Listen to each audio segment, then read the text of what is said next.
My dear friends, I welcome you all to this daily Catholic reflections, and this is Father Velangani Thumma.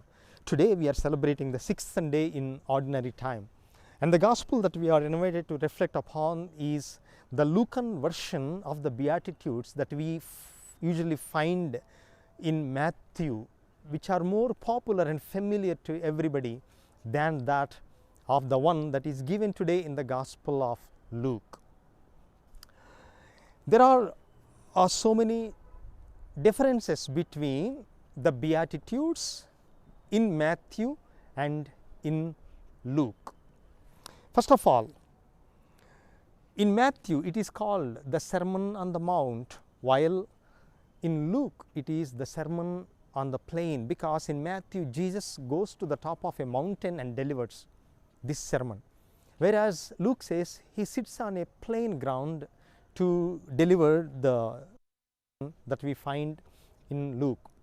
And secondly, there are 8 kinds of blessings in Matthew, whereas in Luke we have only 4 blessings and 4 woes, 4 curses, so to say, if you do not follow. What makes you happy?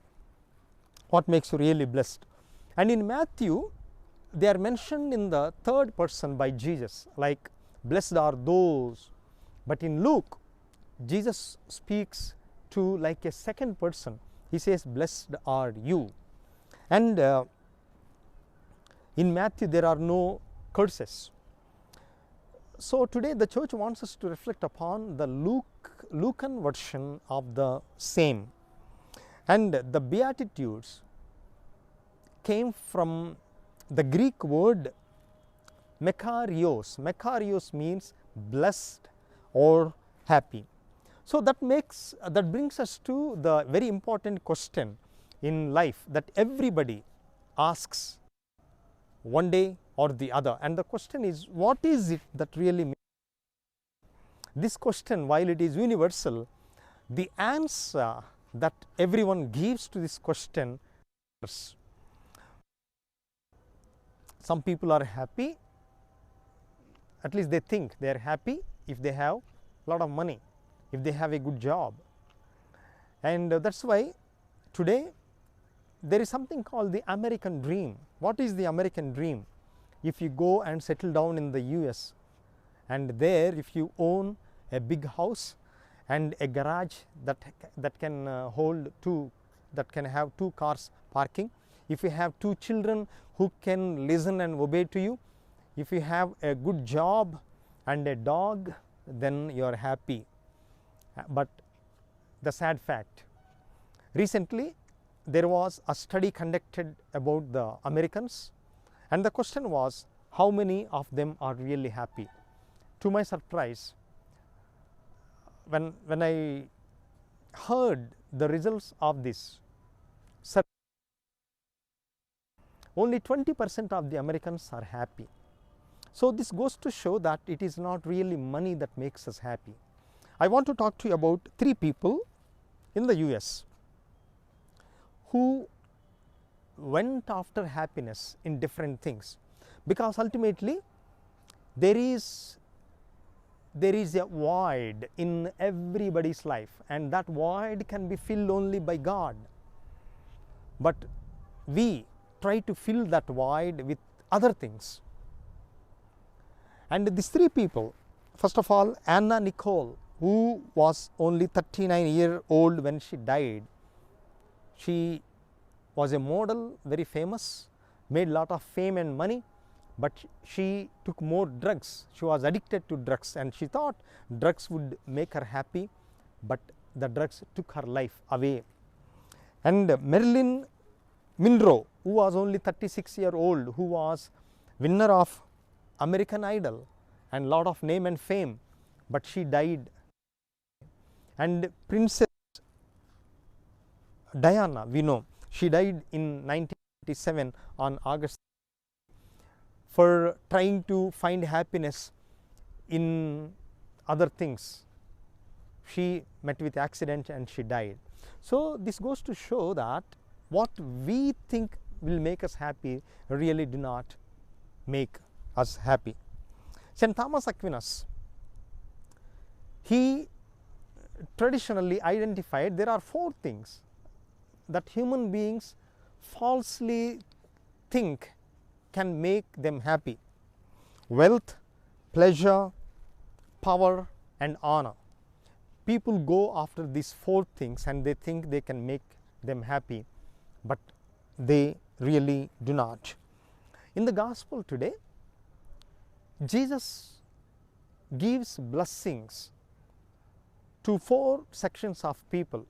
People who are poor, not in spirit but really economically poor, and secondly, people who are now lamenting and crying, and people who are hungry, and finally people who are talked bad about.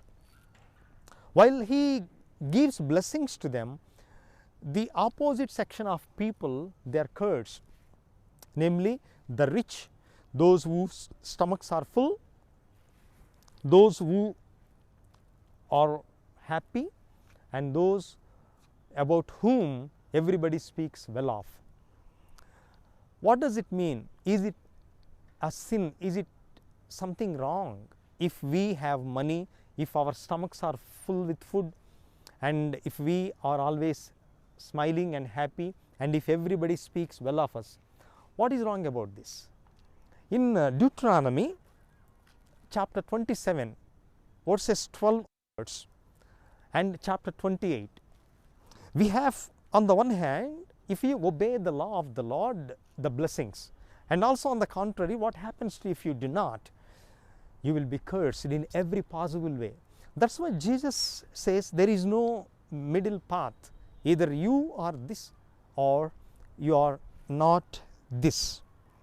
So today the reflection is what makes us really happy, and today this reflection I want to conclude with a real life about this man, the richest man in the world at his time, John D. Rockefeller. John D. Rockefeller was born in the year 1839, and at the age of 22 he was already a millionaire.